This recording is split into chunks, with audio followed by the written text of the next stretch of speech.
ಸೂರ್ಯಪುತ್ರ ಕರ್ಣ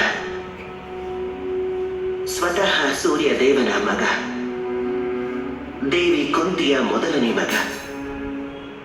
ಆ ಕರ್ಣನಿಂದ ಬಂದ ಒಂದು ಬಾಣ ನನ್ನ ರಥದ ಕಡೆಗೆ. ಯಾವ ರಥದ ಮೇಲೆ ಮಹಾಬಲಿ ಅರ್ಜುನ ಕೂತಿದ್ದ, ಅದರ ಧ್ವಜದ ಮೇಲೆ ಸ್ವತಃ ಹನುಮಂತ ಇದ್ದಾನೆ. ಆ ರಥವನ್ನ ಕರ್ಣನ ಒಂದು ಬಾಣ ಛಿದ್ರ ಮಾಡಿಬಿಡುತ್ತೆ. ದಿವ್ಯ ಕವಚ ಕೊಂಡೆಲಧಾರಿ ಕರ್ಣ. ಇದೇ ಕರ್ಣ ಯುದ್ಧ ಭೂಮಿಯಲ್ಲಿ ತನ್ನ ಅಂತ್ಯವನ್ನ ಪ್ರಾಪ್ತಿ ಮಾಡಿಕೊಂಡ.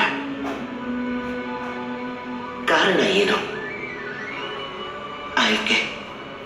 ದುರ್ಯೋಧನನ ಜೊತೆ ಸ್ನೇಹ ಬೆಳೆಸೋದಕ್ಕೆ ಅವನ ತಪ್ಪು ಕೆಲಸಗಳನ್ನು ವಿರೋಧ ಮಾಡಲಿಲ್ಲ, ಅದರ ಜೊತೆಯಾಗಿ ನಿಂತಿದ್ದ ಕರ್ಣ. ಇದೇ ಆಯ್ಕೆ.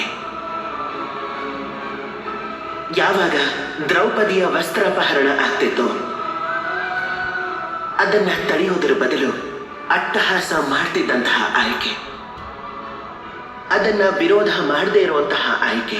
ಇದೇ ಆಯ್ಕೆ ಕರ್ಣನ ಅಂತ್ಯಕ್ಕೆ ಕಾರಣವಾಯಿತು. ಈ ಜಗತ್ತಲ್ಲಿ ಎಲ್ಲರ ಉಪಕಾರವನ್ನ ಸ್ವೀಕರಿಸಬಹುದು, ಅದನ್ನ ಗೌರವಿಸಬಹುದು. ಆದ್ರೆ ನಿಮ್ಮ ಒಳಮನಸ್ಸಿನ ಧ್ವನಿಗೂ ಕೇಳಿಸಿದಷ್ಟು ನೀವು ಖಂಡಿತವಾಗ್ಲೂ ಕುಗ್ಗಲೇಬಾರದು. ಆಯ್ಕೆ ಅನ್ನೋದು ಧರ್ಮ ಸಂಕಟದಲ್ಲಿದ್ರೆ ಆಗ ಖಂಡಿತ ಒಳ್ಳೆಯದೇ ಆಗತ್ತೆ.